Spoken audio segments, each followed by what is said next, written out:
अस्सलाम वालेकुम। मैं हूं महबूब आलम। आप देख रहे हैं मेरा यूट्यूब और फेसबुक डिजिटल चैनल। दिन भर की खबरों पर क्रॉस टॉक के लिए मेरे साथ है चौधरी फरूक अजीज साहब। जो साहब आपको वेलकम करते हैं।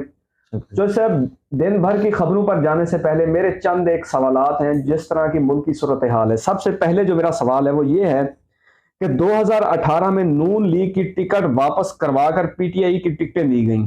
तब ठीक था कि अब ये गलत है? तब भी गलत था और अब भी गलत है। बल्कि साहब ये अच्छा आपने क्वेश्चन किया है। तो उस वक़्त भी गलत था। जो जमहूरियत में ऐसा नहीं होता कि आप प्रेशराइज़ किसी को करके उसको पार्टी से हटवा दें, उसको पार्टी से पार्टी छोड़ने पे मजबूर कर दें, उनकी टिकटें वापस कर दें। सर अगर ये एक तरीक़ाकार राइज हो गया है जो 2018 में हुआ था और अब भी हो रहा है, तो ये बहुत ही गलत है और ऐसा नहीं होना चाहिए। अच्छा, तो सर इस तरह जिस तरह से पीटीआई की रहनुमाओं को पार्टी छुड़वाई जा रही है, क्या इस तरह के ऐलानात से क्या आइंदा सियासत में ऐसा नहीं होगा? क्या इस तरह की जो रविश है उसको ख़त्म होना चाहिए? बिल्कुल, ज़रूर इसको ख़त्म होना चाहिए। और आप ये देखें कि जो बड़े-बड़े रहनुमा हैं, वो तो पार्टी छोड़ के जा रहे हैं, लेकिन उन गरीब बंदों का, गरीब बेचारे घर के जो कमाने वाला एक ही फ़र्द है, वो जेल में पड़ा है, उनका क्या कसूर है? हुकूमत को ये चाहिए कि जो अगर इनको रिलीज़ करा रही है, तो उनको भी बेलों पे रिहा करे, उनको भी अपना हुक्म दे अदालतों को, अपना ये इनकी डिस्कशन होनी चाहिए कि उनको भी छोड़ दें। क्या ताकि जैसे क्या इस तरह करने से सियासी जमातें ख़त्म हो जाएँगी? इस तरह करने से मेरे ख्याल सियासी जमातें ख़त्म नहीं होंगी, लेकिन मुल्क में इंतशार फैलेगा, अनारकी फैलेगी, मज़ीद जो है वो जमहूरियत का खतरे में होगी जमहूरियत, ऐसा नहीं होना चाहिए। अब हमें गवर्नमेंट की तरफ से जो सर ये बताया जा रहा है कि 9 मई का जो मेन किरदार था वो इमरान खान था। जब इमरान खान अंदर था, तो क्या हम उसको ज़िम्मेदार ठहरा सकते हैं 9 मई का? मेरा नहीं ख्याल कि इमरान खान साहब को हम ज़िम्मेदार ठहराएँगे, क्योंकि वो जेल में थे, उस टाइम नज़रबंद थे या जेल में थे, कस्टडी में थे। तो बाकी बाद में जो होता रहा है, उनके जो लोगों ने किया है या किसी ने भी किया है, तो हुआ गलत है, लेकिन उनका इसमें इतना कसूर नहीं है जिसका जितना मतलब बनाया जा रहा है। जो सर, अगर इमरान खान 9 मई का जब वाक़या हुआ उसके बाद जब वो रिहा होके वापस आए, अगर वो सही तरीके से मज़म्मत करते, तो क्या आज मुल्क के हालात बेहतर ना होते? हाँ, ज़रूर, ये अच्छा-सा क्वेश्चन आपका। ऐसे ही होता, वो जैसे ही आया था उसको 9 मई के वाक़यात के अगले दिन ही मज़म्मत कर देनी चाहिए थी और शुहदा की कब्रों पे जाना चाहिए था और जो अहम तनसीबात थी उनका विज़िट करना चाहिए था और वहाँ जाके मज़म्मत करनी चाहिए थी। तो फिर जो है मुल्की हालात कुछ बेहतर होते और आज ये हालात ना होते जो हो रहे हैं। अच्छा, जो सर जो जज़्बाती और इनकलाबी नौजवान थे, जिनकी वजह से ये 9 मई का सानिया हुआ, क्या इनका जो ट्रायल है, वो आर्मी अदालतों में होना चाहिए? क्या ये नहीं होना चाहिए कि हमें उनकी इस्लाह करनी चाहिए? अब ये है कि ये तो हमारी पार्लियामेंट को चाहिए कि उनको इख्तियारात दिए हुए हैं आर्मी एक्ट के तहत कि उनको वहाँ ट्रायल करें। लेकिन हमारी अदालतें जो वैसे सुप्रीम कोर्ट है, हाई कोर्ट है, जो ये डिस्ट्रिक्ट कोर्ट्स जो सिविल कोर्ट्स हैं, जो मजिस्ट्रेट्स हैं, तो इनमें भी उनका ट्रायल अगर हो तो मेरे ख़्याल में ये भी अदालतें ही हैं। ज़रूरी नहीं कि उनका मिलिट्री कोर्ट में जो है वो ट्रायल हो। तो सर गुज़ारिश ये है, मेरा मौक़िफ़ ये है कि जो हार्डन क्रिमिनल हैं, जो दहशतगर्द हैं, उनका जो ट्रायल है वो ज़रूर होना चाहिए आर्मी कोर्ट्स के अंदर, लेकिन जो सिविलियन हैं उनके जितने भी ट्रायल हैं वो सिविलियन कोर्ट्स में ही होने चाहिए। जो सर मेरा जो अगला सवाल है, अगर इस सूरत हाल में इमरान खान गिरफ्तार होता है, तो क्या अब भी अवामी रद्द-ए-अमल सामने आ सकता है? अब मेरा नहीं ख्याल कि जितना लोग बैक पे चले गए हैं, जो इन्होंने किया है तनसीबात के साथ जो इन्होंने 9 मई के बाद हुआ है, तो मेरा नहीं ख्याल कि आप जो लोग सड़कों पे आएँगे इमरान खान की हमायत में, मुझे नहीं लगता। क्या गवर्नमेंट ने और इदारों ने इमरान खान को मैनेज करने का सोच लिया है? मेरे ख्याल में ऐसे ही है। अच्छा, और अगला सवाल ये है जो साहब, जो रहनुमा जो हैं पीटीआई को छोड़कर जा रहे हैं, किसी दूसरी पार्टी में जब वो जाएँगे, क्या उनके गुनाह जो हैं वो धुल जाएँगे? ये तो पहले देखें जो खान साहब के साथ मोस्टली लोग थे जो बड़े-बड़े शाह महमूद कुरैशी हो गया, साहब हो गए और ये अपना फवाद चौधरी, ये सारे जितने भी रहनुमा हैं, ये सारे दूसरी पार्टियों से ही आए हैं। हुँ। अब जो है वो अब दूसरी पार्टी में जाएँगे तो उन मेरा नहीं ख्याल कि कोई ऐसी पाकिस्तान में जमहूरी अमल मज़ीद बेहतर होगा। हुँ। तो सब अगली खबर की तरफ चलते हैं। कल जुम्मा था। हमेशा जुम्मे का जो दिन है वो नून लीग वाले यही कहते हैं कि हम पर भारी गुज़रा है। सुप्रीम कोर्ट ने ऑडियो लीक्स पर जुडिशल कमीशन की कार्रवाई रोकने का हुक्म दे दिया। जुडिशल कमीशन के कयाम का वफाकी हुकूमत का जो नोटिफिकेशन था 22 मई का, उसको मुअत्तल किया जोसेफ। और अटारनी जनरल समेत तमाम फरीकान को चीफ जस्टिस साहब ने नोटिस जारी किए। चीफ जस्टिस की मर्जी के बगैर किसी जज को कमीशन का हिस्सा नहीं बनाया जा सकता। हुकूमत अदलिया में मुदाखलत करना चाहती है। ऑडियो लीक्स तहकीकाती कमीशन की तश्कील, जजेस में सिर्फ तफरीक डालने की कोशिश की गई है। मजीद केस की जो समाअत है जोसेफ वो 31 मई तक जो है वो मुलतवी की गई है। ये फैसला चीफ जस्टिस उमर अता बंदियाल की सरबराही में 5 रुकनी लार्जर बेंच ने सुनाया। हुकूमत ने जस्टिस काजी फैज ईसा की सरबराही में 3 रुकनी कमीशन तश्कील दिया था। मतलब कि वफाक की तरफ से जस्टिस काजी फैज ईसा की सरबराही में 3 रुकनी कमीशन जो है तश्कील दिया गया था। जुडिशल कमीशन के खिलाफ इमरान खान, सदर सुप्रीम कोर्ट आबिद जुबैरी वगैरह ने दरखास्तें दायर की थी। बहुत अहम रिमार्क्स जो इस केस के दौरान जोसेफ सामने आया वो ये था कि चीफ जस्टिस ने कहा कि जो कमीशन है इसके अंदर इस पॉइंट को भी उठाना चाहिए था कि ये जो ऑडियो लीक्स की रिकॉर्डिंग किसने की है, क्या किसी की वॉइस को रिकॉर्ड करना कानून में इसकी हुक्म मौजूद है या नहीं। इस पॉइंट के ऊपर भी कमीशन को तहकीकात करनी चाहिए। क्या कहते हैं सर? सर मलिक साहब, ऐसे है कि जो ऑडियो लीक्स का मामला है ये तो बिल्कुल गैर कानूनी है। कोई भी किसी की ऑडियो या वीडियो नहीं बना सकता, तो कानून के खिलाफ है। और इसके कमीशन जो अपॉइंट कर सकता है सिर्फ चीफ जस्टिस साहब अपॉइंट कर सकते हैं। हुकूमत को इसका कोई राइट नहीं है कि वो कमीशन अपॉइंट करे। सही। तो इसमें मेरा नहीं ख्याल कि हुकूमत मुदाखलत करे अदालती मामलात में कि वो खुद कहे कि चाहे कि मैं कमीशन बना देती हूँ, हुकूमती अदारे कहें, लेकिन इसमें किसी को भी अदलिया में मुदाखलत करने की कानून इजाज़त नहीं देता और ना होनी चाहिए। सही। जो सब अगली खबर की तरफ चलते हैं। तहरीक इंसाफ के घोंसले से मजीद जो परिंदे हैं वो उड़ने जा रहे हैं और रही हैं। तादाद जो है ये तकरीबन 55 से 60 तक जा पहुंची है।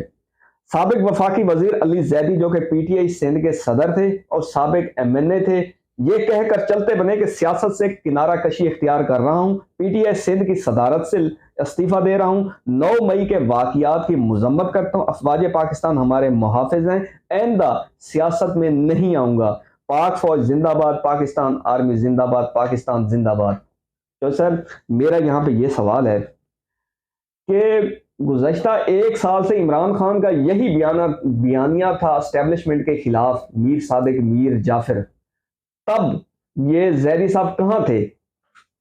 अच्छा फर्क सर, बात यह है कि उस वक्त 1 साल पहले तक या 1 माह पहले तक या 15 दिन पहले तक तो ये इमरान खान के बयानियों की सपोर्ट करते थे और नारे लगाते थे कि इमरान खान ठीक है। अब वो इमरान खान भी वही हैं, हर चीज वही है। 9 मई के बाद इनको क्या हो गया? सिर्फ अपनी जान बचाने के लिए या अपना उसमें ये रहनुमा जो हैं ये तो बड़े बड़े मतलब के मोहल्लात में रहते हैं, इनको अपनी जो है जो इनके गरीब जो इनके नीचे वर्कर्स हैं उनको जो जेलों में हैं उनका तो कोई कसूर नहीं है। ये तो सारे रहनुमा एक एक करके उड़ते जा रहे हैं और कुछ उड़ गए हैं, कुछ मजीद उड़ जाएंगे। जो भी इनका होगा या दूसरी पार्टी में चले जाएंगे या सियासत नाम भी करें तो कोई इनको हर्ज नहीं है। लेकिन वो जो इनके वर्कर्स हैं, जो आम बंदा है, जो आम शहरी है, उनका तो कोई कसूर नहीं है जो जेलों में पड़े हैं। मेरी हुकूमत से भी ये अपील है कि उनको जो है वो फौरी रहा किया जाए ताकि जिन माँ बाप के बच्चे हैं उनके घरों में वापस जाने चाहिए। सही। जो सर जो अगले रहनुमा हैं वो है साबिक वफाकी वजीर खुसरो बख्तियार, जिन्होंने तहरीक इंसाफ को खैराबाद कह दिया। गुज़श्ता 1 साल से पीटीआई से दूरी इख्तियार की हुई थी। ये मौक़िफ़ है खुसरो बख्तियार का। 9 मई के वाक़यात की मैं पुरज़ोर मज़म्मत करता हूँ और पीटीआई के नज़रिए से इत्तफाक नहीं करता। क्या कहते हैं सर? सर ये जितने भी खुसरो बख्तियार साहब हैं, जितने भी इनके रहनुमा हैं, ये 2018 में जैसी लेके आए गए थे वैसे अब ये वापस जा रहे हैं। ये दुरुस्त कह रहे हैं आप। तो 18 में भी ऐसे आए थे और अब भी ये वैसे ही जा रहे हैं। तो इनका तो बस ये सिर्फ बातें कहने की हद तक हैं, अमल कोई नहीं करता। मतलब यहाँ ये कह सकते हैं कि जिस जहाज में आए थे उसी जहाज में वापस जा रहे हैं। हाँ, अच्छा, जो सर जो अगले रहनुमा है जिसने पीटीआई को खैराबाद कहा वो है सेनेटर सैफुल्लाह नियाजी, जो कि इमरान खान के बड़े ही करीबी थे। अच्छा, जब इमरान खान को पता चला तो उनको यकीन नहीं आ रहा था कि ऐसा इंसान जो मेरी कोर कमेटी के अंदर जो 6 रुकनी कोर कमेटी थी या उसका हिस्सा थे।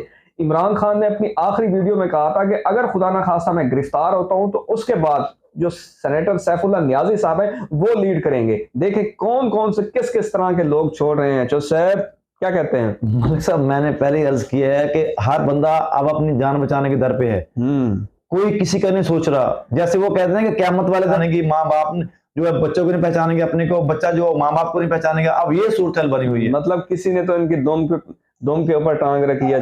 हाँ, बस जिसने रखी है, अल्लाह ताला पाकिस्तान की हिफाजत फरमाए और पाकिस्तान कायम दायम रहे, और इंशाअल्लाह ताला रहेगा, हमारी तो यही दुआ है।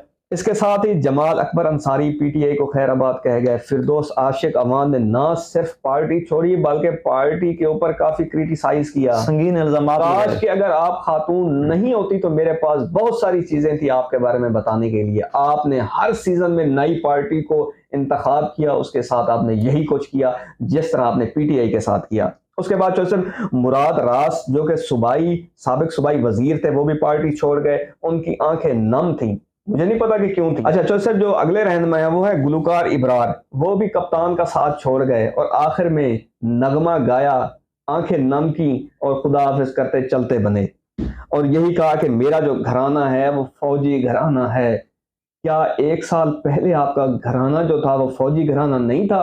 तब आपको याद नहीं आया कि आपके कप्तान किस तरह की एस्टेब्लिशमेंट के ऊपर क्रिटिसाइज कर रहा है? तब आपको याद नहीं है कि आपका घराना जो है वो फौजी घराना है? अब आपको याद आ रहा है। अच्छा, मैं यहाँ पे यही कहूंगा कि बहुत देर कर दी मेहरबान आते आते। इसके साथ ही जोसेफ आज शहजाद वसीम साहब ने पीटीआई को खैराबाद कहा, राजा खुरम नवाज जो कि सेनेटर हैं उन्होंने पीटीआई को खैराबाद कहा, और साथ ही आज पिशावर से जो है कोई ब्रेकिंग न्यूज नहीं आ रही थी, वो यही समझा जा रहा था कि वो सख्त जान है, लेकिन वहां के जो पिशावर के सदर हैं शौकत अली, जिनको एमएनए ज़िमनी इलेक्शन के एमएनए का टिकट भी दिया गया था, उन्होंने भी आज इस्तीफा दे दिया। जोसेफ क्या कहते हैं, पिशावर से भी जो है वो चांद नजर आना शुरू हो गया है? मलिक साहब, अक्सर ये होता था कि ईद पे जब पूरे पाकिस्तान में चांद नजर नहीं आता था तो पेशावर में नजर आता था। अच्छा, अब जो है वो ये सूरत थी कि पूरे पाकिस्तान में चांद नजर आ रहा था, लेकिन पेशावर की साइड से चांद नजर नहीं आता था, आया था, लेकिन अब वहां भी नजर आ गया। और मेरा ख्याल है कि पूरे खैबर पख्तूनख्वा में अब नजर आएगा, ये 2-3 दिन में सफाया हो जाएगा। मजीद वहां से जो भी रहनुमा है सारे, मतलब 2-3 दिन में सब जो है ना वहां के परिंदे भी उड़ जाएंगे। जैसे बिहारी में कल वर्कर कन्वेंशन था, मरियम नवाज ने वहां से खिताब किया। चंद एक जो उनकी चीजें हैं वो मैं आपके साथ शेयर कर देता हूँ। मुकदमा भी खिलाफ और बेंच में भी बैठे चीफ जस्टिस साहिब, अब ऐसा नहीं चलेगा। पीटीआई जहां से निकली वहीं पहुंच गई, ये आई उनकी जबान पर अब बात। इमरान खान के दिन खत्म हुए, 9 मई के वाकयात का मास्टरमाइंड इमरान खान है, शर्म से डूब मरो। इमरान खान वतन का गद्दार है, उसका टिकट कोई नहीं लेगा। मैं जेल देखकर सर पर बाल्टी पहनकर नहीं आती थी। इमरान खान नियाजी ने बहुत जुल्म किए, अब हम इंतकाम की सियासत पर यकीन नहीं रखते। सर मुख्तसर क्या कहते हैं? मलिक साहब, इसमें अब बात है क्रिटिसाइज तो ये पहले भी करती थी, खैर अब भी उसने क्रिटिसाइज किया है, अब तो उनको मौका मिल गया एक तो मजीद। अच्छा, अब ये है कि मियाँ साहब जो हैं, उनके वालिद साहब नवाज शरीफ साहब जो हैं वो भी सजा याफ्ता हैं। अच्छा, इनको भी जेल हुई है। ये जो हमजा शहबाज है उनको भी जेल हुई है, शहबाज शरीफ, ये जितने भी अब हैं सब इनकी सारी फैमिली को जेल हुई है। तो ये मनी लॉन्ड्रिंग की बात सुने, इस तरह ना करें। गुजारिश ये है कि आप इनकी 2019 की, 20 की, 18 की वीडियोस निकाल के देख लें कि ये एस्टेब्लिशमेंट पर किस तरह के ये बात करें अब। हाँ, एस्टेब्लिशमेंट पे तो बहुत ज्यादा, ये नवाज शरीफ का क्लिप आज भी मैं देख रहा था, उसमें बहुत ज्यादा उन्होंने क्रिटिसाइज किया है कि फौज ये है, फौज एक टोला है, फौज ये करती है, फौज ये करती है, इनका काम मुदाखलत करना नहीं है, ये जमहूरियत को एक ट्रैक पे चलने नहीं दे रही। लेकिन ये जब हम ट्रैक पे चलते हैं, जब खुशहाली पाकिस्तान में आती है तो ये जमहूरियत को ट्रैक से उतार देती है फौज जो है आगे। तो इसमें ये नवाज शरीफ साहब जो है वो मुतअद्दिद बार, शहबाज शरीफ, मरियम मुतअद्दिद बार फौज के खिलाफ, अपनी एस्टेब्लिशमेंट के खिलाफ बोलती रही है। तो अब तक ये बोलते हैं, अब तक ये 9 मई से पहले तक ये इनका यही वतीरा था कि इन्होंने एस्टेब्लिशमेंट को भी नहीं छोड़ा। तो सब माजरत के साथ ये सारे जितनी भी बातें करें ये इलेक्शन स्टंट है, ये जब हर इंसान इसी तरह करता है। जो सब अगली जो खबर है, कल इमरान खान ने वीडियो लिंक के जरिए खिताब किया।